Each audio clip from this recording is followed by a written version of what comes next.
What is warfare?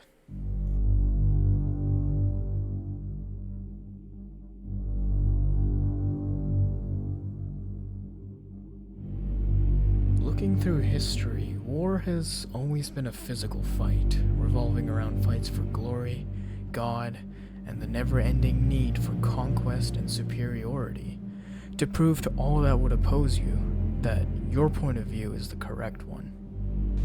What most people think of as classical warfare no longer truly exists. The epic scenes of two or more warring factions facing off in large numbers across giant fields, countries, or even continents isn't really a reality anymore. Hybrid warfare has been a staple of conflict for a long time now. It has slowly evolved over time to what we have nowadays. It started as a simple mixing of different militias which would join forces and unite under a single banner. This led to larger numbers and stronger armies. In the last 8 to 900 years, hybrid warfare really started to change with the advent of technology.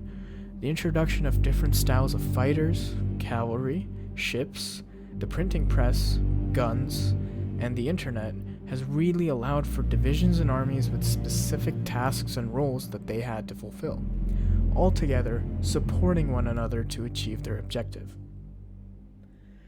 This division has allowed for different batches of people to be hyper-focused on their own battlefield, and in the modern day and age, it is separated into about 8 different fronts. You have information operations and propaganda, diplomacy, cyber warfare, economic warfare, conventional military forces, special operations, irregular forces, and support of local unrest. Winning on all these fronts is necessary for a country to achieve the goals they want to accomplish, because if even one of these fails, there is a lot to lose. Now, how does this relate to the problem of terrorism? Nowadays, the problem of terrorism is the most immediate threat to national security for any country. Fighting terrorism is not a straightforward issue, because there is no conventional enemy such as an enemy state. Instead, you are at war with an ideology. The invasion of a country to find terrorists is not an easy task, as the United States found out when they went into Afghanistan after 9/11.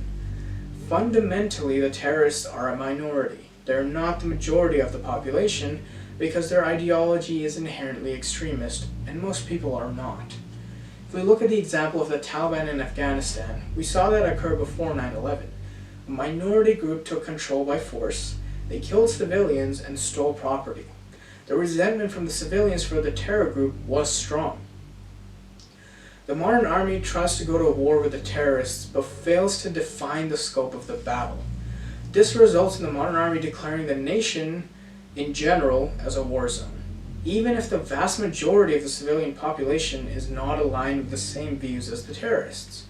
They now find themselves unwillingly subject to life in a war zone. This leads to an invasion of the host nation, which has a fundamental disrespect for the civilian population. This stems from a false narrative devised to promote a full-scale war against a standing army in the host nation. And at the time of the invasion of Afghanistan, that was fundamentally untrue for the Taliban.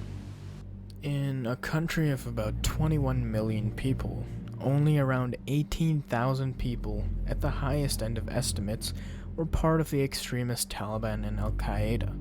That's only about 0.0009% of the whole country.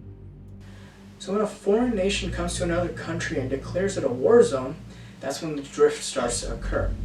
The civilian population is now thrust into a state of war that leads to economic collapse and destruction of infrastructure that is needed to sustain the civilians.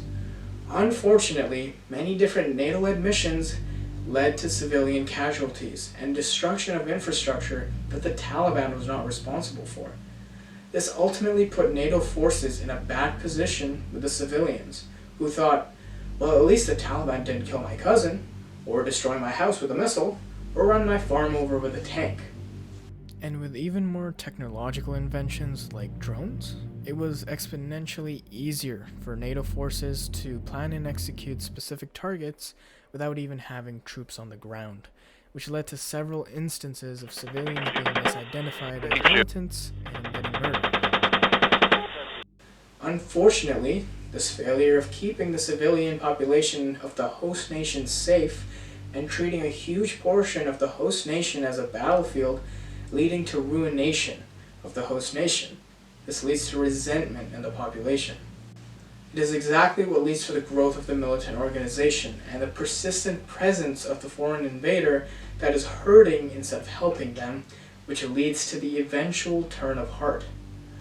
Eventually, with the relentless threat of death and loss of livelihood, civilian population is greatly negatively affected directly by the modern invading army. The terrorist organization drifts its ideology and branding slowly as freedom fighters. They seek to get rid of the foreign invaders, thus leading to the growth of the terrorist organization. All of this could be avoided if more attention and care was put into taking care of the large civilian populations that would help the invaders with facilitating the removal of the terrorists. Now, in 2020, the Taliban and Al-Qaeda is an organization of 60,000 people. They now make up 0.0016% of the population of Afghanistan, which is 3 times larger than they were before the NATO invasion. Modern conflict is fundamentally about winning hearts and minds of large portions of people. The many different facets of hybrid warfare bring about many challenges, and it requires much more finesse than what has been shown so far. Nations that engage in it need to understand the implications of the fights they make and realize the margin of error is minuscule.